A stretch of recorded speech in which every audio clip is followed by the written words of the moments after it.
بسم اللہ الرحمن الرحیم۔ السلام علیکم ورحمۃ اللہ وبرکاتہ۔ محنت کا پھل۔ بہت پہلے کی بات ہے کہ علم حاصل کرنے کے لیے دور دراز سفر کرنا پڑتا تھا۔ ایک بڑے دارالعلوم میں جہاں وزیر اور گورنر بڑے لوگوں کے بچوں کے علاوہ غریب لوگوں کے بھی ذہین بچے بھی پڑھتے تھے، اسی میں یعنی دارالعلوم میں وزیروں کے بچوں کے ساتھ ایک غریب کسان کا بیٹا بھی پڑھتا تھا۔ علم حاصل کرنے کے بعد بچے اپنے اپنے علاقوں میں چلے جاتے تھے۔ کسان کا بیٹا بھی اپنے گاؤں واپس آ گیا۔ اس علاقے میں ہندوؤں کا راج تھا، اس میں علم کی کوئی قدر و قیمت وہاں نہ تھی۔ کچھ مدت بعد ماں باپ بھی فوت ہو گئے۔ یہ لڑکا بیچارہ کام تو کوئی اس نے سیکھا ہی نہ تھا۔ ماں باپ نے شادی کر دی تھی۔ شادی کے بعد بیوی بچوں کی ذمہ داری سر پر پڑ گئی۔ اس کا گاؤں دریا کے کنارے آباد تھا، کئی دن فاقہ کرنے پڑتے تھے۔ ایک دن اس کی بیوی نے سمجھایا کہ آپ کے دارالعلوم میں بڑے بڑے لوگوں کے بچے پڑھتے تھے، کیوں نہ آپ دریا جاؤ، ان سے کوئی ضرورت حاجت بیان کرو جو اس وقت ہیں۔ کسان نے ہمت پکڑی کیونکہ وہ بڑے عرصے بعد وزیر دوست سے ملنے جا رہا تھا۔ دوسرے دن صبح سویرے وزیر سے ملنے تیار ہو کر نکلا۔ دریا پار گیا اور شام کے وقت پہنچا۔ وزیر بادشاہ سے کسی امور پر مشاورت کی وجہ سے نہ مل سکا، البتہ اس کے ملازم نے اس کو مہمان خانے میں ٹھہرا دیا۔ رات کا کھانا وزیر نے بادشاہ اور کسان کے بیٹے نے وزیر کے مہمان خانے میں کھایا۔ صبح نماز کے وقت مسجد میں دونوں کی ملاقات ہوئی۔ نماز کے بعد دونوں نے بات چیت کی۔ پھر کسان نے اپنی حاجت بیان کی کہ میری کچھ مالی مدد کرو، میں اور میرے بیوی بچے کئی دن سے فاقے پر ہیں، کچھ نہیں تو فوج میں سپاہی بھرتی کراؤں۔ وزیر نے کچھ دیر سوچا اور گھر جا کر الماری میں ایک چاندی کا سکہ لا دیا اور کہا، اس وقت میرے پاس یہی ذاتی رقم ہے اور جنگ کی وجہ سے خزانے سے رقم نہیں نکال سکتا اور تم کو فوج میں بھرتی نہیں کرنا چاہتا کیونکہ کمزور ہو۔ آئندہ پھر کبھی آنا تو میں تمہاری مدد کروں گا۔ یہ چاندی کا سکہ میری اپنی محنت کی کمائی ہے۔ یہ کہہ کر وزیر چلا گیا اور کسان بھی۔ وہ بہت خفا تھا کہ اس سے بہتر تھا کہ نہ ہی آتا، لیکن اس بات پر مطمئن تھا کہ چلو چاندی کا سکہ تو جیب میں موجود ہے، اس سے کوئی روزگار کرتا ہوں۔ دریا کے کنارے پہنچا تو مچھیروں نے بڑی مچھلی ہاتھ میں پکڑے ہوئے جا رہے تھے۔ اس نے سوچا کہ چلو اس سکے سے مچھلی خرید لوں تاکہ بھوک مٹ جائے۔ اس نے مچھلی خرید لی۔ مچھیرے بھی مچھلی فروخت کرنا چاہتے تھے، لہٰذا انہوں نے چاندی کے سکے کے عوض مچھلی فروخت کی۔ مچھلی لے کر کسان افسردہ گھر گیا تو سب نے پوچھا کہ وزیر نے تمہاری مدد کی یا نہیں؟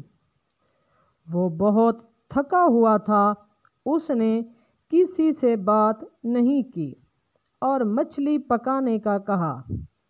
اس کی بیوی مچھلی صاف کر رہی تھی کہ مچھلی کے پیٹ میں ایک چمکدار چیز نکلی۔ جسے صاف کیا تو معلوم ہوا کہ وہ ایک بیش و قیمت لال ہے۔ اس کی بیوی نے سوچا کہ وزیر بڑا ہوشیار آدمی ہے، اس نے مچھلی کے اندر رکھ کر اس لیے دیا کہ ڈاکو اسے لوٹ نہ لیں اور اس کے گاؤں میں مشہور نہ ہو جائے، کیونکہ گاؤں میں اگر سوئی گرتی ہے تو چند لمحوں بعد اس کی خبر بھی گاؤں والوں کو ہو جاتی ہے۔ اس کی قدر و قیمت تو جوہری کو پتہ ہوگی۔ اس نے حواس پر قابو پایا اور تحمل سے مچھلی تیار کی۔ کھانا کھانے کے بعد کسان کی بیوی نے وزیر کی تعریف کی اور ساری بات کہہ دی اور اس کے ساتھ بیش قیمت لال سامنے رکھا۔ کسان کی بیوی یہ سمجھ رہی تھی کہ یہ مچھلی وزیر نے دی ہے، جبکہ کسان نے تو خریدی ہوئی تھی۔ اس نے یہ لال اگلے دن کسی جوہری کو دکھانے کے بہانے گھر سے سیدھا وزیر کے گھر گیا۔ وزیر بھی حیران تھا کہ کسان اچانک میرے گھر کیوں آیا۔ کسان نے وزیر کو ساری بات بتائی اور لال بھی اس کو پیش کیا۔ وزیر نے لال کو دیکھ کر حیران رہ گیا۔ کسان نے کہا کہ تمہارے چاندی کے سکے میں بڑی برکت تھی۔ وزیر سوچنے لگا اور اچانک چونک گیا۔ کسان نے وجہ پوچھی تو بتایا کہ وزیر بننے کے بعد میں اکثر سلطنت کے خفیہ دورے کرتا تھا تاکہ عوام کی ضرورت و حاجت کا پتہ چلے۔ ایک دن میں مزدور کے بھیس میں دورے میں مصروف تھا۔ آسمان پر بادل آ گئے، بارش کا امکان تھا۔ ایک شخص میرے پاس آیا اور کہا کہ کسی وقت بھی بارش ہو سکتی ہے جس سے میرے کچے مکان کی چھت گر جائے گی۔ میں اکیلا چھت پکی نہیں کر سکتا، تم نیچے مسالہ تیار کرو اور مجھے اوپر دیتے جاؤ، میں خود چھت کی مرمت کر لوں گا۔ میں نے خاموشی سے مسالہ تیار کر کے چھت پر پہنچاتا رہا اور وہ شخص چھت کی مرمت کرتا رہا۔ ساری رات چھت کی مرمت میں صرف ہوئی۔ جیسے ہی چھت کی مرمت ہوئی تو اس شخص نے میرا شکریہ ادا کیا اور یہ چاندی کا سکہ دیا۔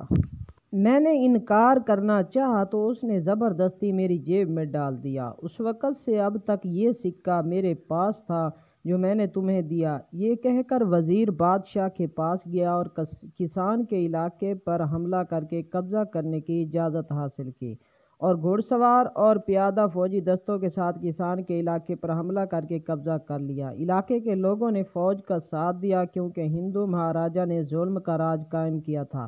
علاقہ فتح ہونے کے بعد بادشاہ نے کسان کو علاقے کا گورنر بنایا۔ کسان نے بادشاہ کو لال بطور شکریہ ادا کیا۔ بادشاہ نے ایسا لال پہلے نہیں دیکھا تھا۔ وزیر نے بادشاہ کے کہنے پر علاقے کی کھدائی کروائی تو معلوم ہوا کہ کسان کا علاقہ جواہرات اور دیگر قیمتی پتھروں اور معدنیات سے بھرا پڑا ہے، جس سے بادشاہ اتنا خوش ہوا کہ کسان کو یہ علاقہ بخش دیا جو وزیر کی محنت کا پھل تھا۔ ناظرین، اگر ویڈیو اچھی لگی ہو تو لائک کر دیں۔ ایسی انٹرسٹنگ سٹوری اور دلچسپ واقعات کے لیے ہمارے چینل کو سبسکرائب کر دیں۔ ملتے ہیں نیو ویڈیو کے ساتھ۔